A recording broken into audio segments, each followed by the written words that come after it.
Hello বন্ধুরা, কেমন আছো তোমরা সবাই? আশা করি সকলে খুব ভালো আছো। তোমাদের ভালোবাসা নিয়ে শুরু করলাম আজকে নতুন আরেকটি ভিডিও।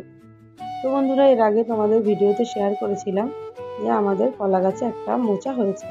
তো তোমাদের দাদাভাই হঠাৎ করে দুদিনের ছুটিতে এসেছে আমাদের বাইকটা সার্ভিসিং করানোর জন্য। তো সেই কারণে এসছে। আর যেহেতু আগের থেকে বলেছিল যে বাড়িতে আসবে, তাই মোচাটা আর কাটিনি। তোমাদের দাদাভাই আসলে নিজের হাতে কাটবে, সেই কারণে রেখে দিয়েছি। আর এর আগে তোমরা ভিডিওতে দেখেছো যে নিজের হাতে কিছু লাগালে আর নিজের হাতে কাটলে কতটা খুশি হয়। তো সেই কারণে আমরা আর কেটে খাইনি, রেখে দিয়েছি যে বাড়িতে আসলে একবারে নিজেই কেটে দেবে, তারপরে আমরা সবাই মিলে একসাথে খাবো। সবাই মিলে একসাথে খাওয়ার মজাটাই আলাদা। আর দূরে থাকে সব সময় সব কিছু খেতে আমাদেরও ভালো লাগে না। আর পাশের কলা গাছটার আর একটা মোচা এসেছে। আর ঈশান সোনাকে স্কুলে দিয়ে তারপরে আমরা চলে গেছিলাম দুজনে একটু বাজারে। ঈশান সোনা বলছিল বেশ কিছুদিন ধরে একটু দই কাতলা খাবে। ও ও তো মাছ খেতে একদমই পছন্দ করে না। ও রুই মাছ আর চিংড়ি মাছ ছাড়া তেমন আর কোনো মাছ খায় না। যদিও কোনো মাছ খায় তো জোর করে খাওয়াই, অল্প একটু খেলেই আর খেতে চায় না। তো ওকে আর জোর করে খাওয়াই না। তো নিজের মুখে যেহেতু বলেছে কাতলা মাছ খাবে, তো সেই কারণে কাতলা মাছটা নিয়ে এসেছিলাম। এর আগেও একদিন নিয়ে এসেছিলাম, কিন্তু খায়নি।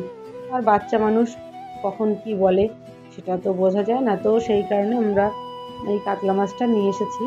এটার ওয়েট 1 কিলো 600 গ্রাম। তো মাছটাকে বাড়িতে এনে এখন কেটে নিচ্ছি। যেহেতু আমাদের কাছে মাছওয়ালাদের কাছে যত বড় বড় কত বড় বড় বটি, অত বড় বটি তো আমাদের কাছে নেই। বাড়ির বটিগুলোতে কাটতে একটু অসুবিধাই হচ্ছিলো, যেহেতু ছোট আমাদের বটিটা। আর কাতলা মাছটা ভারী বলে আমার অসুবিধা হচ্ছিল একটু কাটতে, অনেকটাই কষ্ট হয়েছে। তারপরে আমি বটির সাহায্যে আঁশগুলো ছাড়াতে পারছিলাম না, তাই একটা চামচ নিয়ে নিয়েছি। চামচের সাহায্যে বেশ ভালো করে পরিষ্কার করে আঁশগুলো ছাড়িয়ে নিয়েছি। আর এদিকে একটা গামলার মধ্যে আমি জল নিয়ে নিয়েছি আর ভালো করে মাছটা পরিষ্কার করে ধুয়ে নিয়েছি। আর এদিকে আঁশগুলোও ভালো করে পরিষ্কার করে জায়গাটা পরিষ্কার করে নিয়েছি। এই কলা পাতাটার উপরেই মাছগুলো কেটে কেটে রাখবো, তাহলে পরে সুবিধা হবে। মাথাটাও কেটে নিচ্ছি। আর কাটতে গিয়ে একটু সাবধানে কাটতে হবে, যদি পিত্তটা কেটে ফেলা হয় তাহলে মাছটা তিতো লাগতে পারে। সেই কারণে সাবধানে অনেকটা আস্তে আস্তে কাটছিলাম। তো আস্তে আস্তে দেখো ফুলকোটা বের করে নিচ্ছি। আর কাতলা মাছের মাথাটাও বেশ বড় সাইজের ছিল, তো কেটে নিয়েছি। আর এই মাছটাই একটু ছোট ছিল, আর বাকি কাতলা মাছগুলো অনেকটাই বড় ছিল।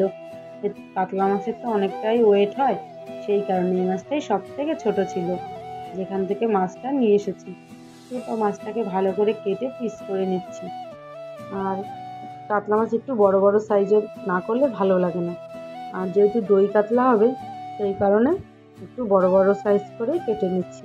আর ঈশান সোনা পেটির মাছ ছাড়া একদমই খেতে পারে না, তাই পেটির মাছগুলো আর বেশি ছোট করিনি, বড় এখান থেকে 4 টুকরো মাছই করেছি, যাতে করে ও একটু খেতে পারে। তো মাছগুলো কাটছিলাম, তারপরে আমরা খেয়ে দিয়ে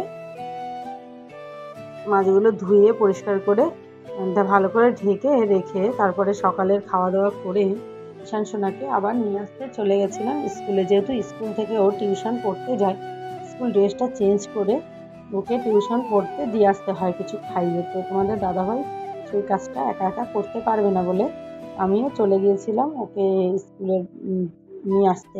তো মাছগুলো রেখে চলে গিয়েছিলাম, তো একদমই বুঝতে পারিনি যে মাছগুলো আমার বিড়ালে খেয়ে চলে যাবে। খুবই কষ্ট লাগছিল। তারপরে ভিডিও করতেও ভালো লাগছিল না, এতটাই কষ্ট হচ্ছিল কি বলবো, যে নিজের হাতে এত কষ্ট করে মাছগুলো কেটে রেখে গেলাম।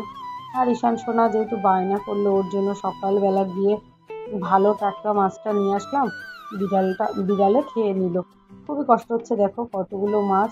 যেহেতু ওখান থেকে একটা মাথা বিড়ালে খেয়েছে, এবার বাকি মাছগুলো ওর মুখের লালা আর পশম আরও কত কিছু না পড়েছে, সেই কারণে এই মাছগুলো আর খেতে পারিনি। আমাদের দাদাভাই আবার পরে গিয়ে মাছ নিয়ে এসেছে।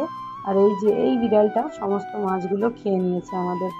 তো পরে আমরা আবার কাতলা মাছ নিয়ে এসেছি, কিন্তু দই কাতলা করার আর আমার ইচ্ছা ছিল না। কোনো রকমে আদা জিরে বাটা আর টমেটো দিয়ে একটা ঝোল করেছি আলু দিয়ে, তারপরে এই বাকি মাছগুলো আমি ফেলে দিয়েছি। আর এই ছোট্ট বিড়ালের বাচ্চাটা আসলো, এসে রাত্রের দিকে সন্ধ্যাবেলা এই মাছগুলো ও একা একা বসে বসে খেয়েছে। তো মন খারাপ করলেও কিছু করার নেই, কারণ কোথা থেকে ঢুকেছে বিড়াল জানি না। জানলা খোলা ছিল কিন্তু ঘরের সমস্ত দরজা বন্ধ করা ছিল, খেয়ে চলে গেছে, কিছু করার নেই, এগুলো তো কারোর হাতে না বলো। তারপরে পরের দিন সকালবেলা আবার চলে আসলাম ছাদে। আমাদের গাছে 3-4টে চাল কুমড়ো হয়েছে, তোমাদের দাদাভাই আসবে বলেই রেখে দিয়েছি, আসলে কেটে রান্না করে দেব। তো বাড়ির গাছের কিছু জিনিস সবজি খেতে সত্যিই খুব ভালো লাগে, আর তার থেকে ভালো লাগে নিজের হাতে যেহেতু লাগিয়েছে, অনেক যত্ন করেছে গাছগুলো যখন বাড়িতে ছিল তখন। তারপরে নিজের হাতে কাটছে, ওটা বেশি আনন্দের। তোমাদের দাদাভাই এইসব সবজি তেমন একটা খায় না, তো যেহেতু আমাদের বাড়ির গাছে তাই খেয়েছে অল্প। তো বন্ধুরা, ভিডিওটা কেমন লাগলো জানিও। আজকের মতো টাটা, দেখা হবে অন্য কোনো দিন অন্য কোনো সময়। Tata, bye bye.